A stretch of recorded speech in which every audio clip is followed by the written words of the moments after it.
আসসালামু আলাইকুম সম্মানিত দর্শক, আজকে আমি দেখাবো কিভাবে আপনি একটি সরকারি প্রতিষ্ঠান অথবা বেসরকারি প্রতিষ্ঠানে শিক্ষক পদে চাকরির জন্য আবেদন করবেন। তাহলে চলুন শুরু করা যাক। প্রথমে আমরা খাতার বাম পাশে লিখে নিব তারিখ। আপনি যে তারিখে দরখাস্তটি জমা দিবেন সেই তারিখটি এখানে লিখে নেবেন।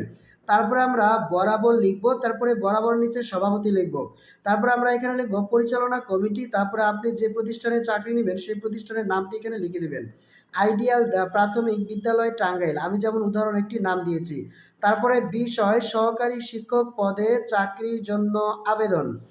তারপরে আপনি নিচে লিখবেন জনাব, বিনীত নিবেদন এই যে আপনার প্রতিষ্ঠানে প্রকাশিত শিক্ষক নিয়োগ বিজ্ঞপ্তির মাধ্যমে জানতে পারলাম যে আপনার প্রতিষ্ঠানে শিক্ষক পদে শিক্ষক নিয়োগ করা হবে।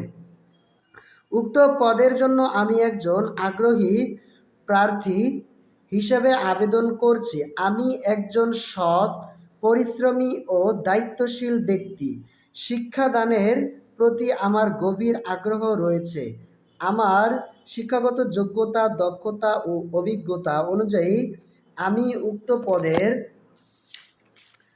উক্ত পদের দায়িত্ব যথাযথভাবে পালন করতে সক্ষম বলে বিশ্বাস করি।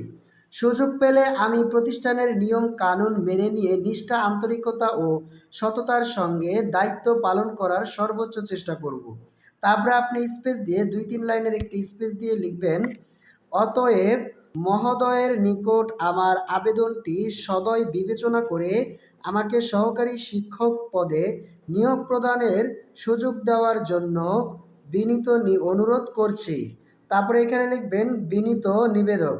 তারপরে ১ নাম্বার দিয়ে আপনার নামটি লিখে দিবেন, ২ নাম্বার দিয়ে আপনার পিতার নামটি লিখে দিবেন, ৩ নাম্বার আপনার ঠিকানাটি দিয়ে দিবেন।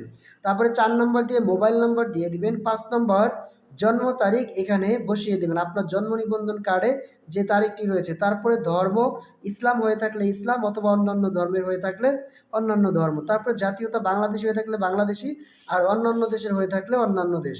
তারপরে আপনি এখানে একটা কলাম টেনে নেবেন, এভাবে পরীক্ষার নাম লিখে দিবেন প্রথমে, তারপরে বছর, তারপরে গ্রেড, তারপরে বোর্ড।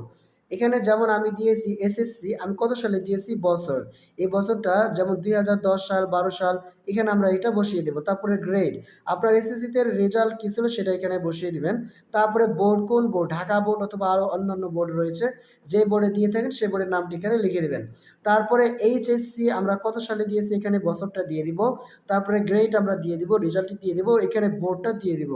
তারপরে বিএ আমরা অনার্স কত সালে দিয়েছি বছর এখানে দিয়ে দিব। তারপরে আমরা গ্রেড দিয়ে দিব, তারপরে এখানে কোন বোর্ড সেই বোর্ডটি দিয়ে দিব।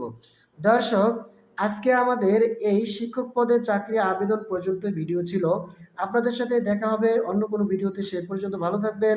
আল্লাহ হাফেজ।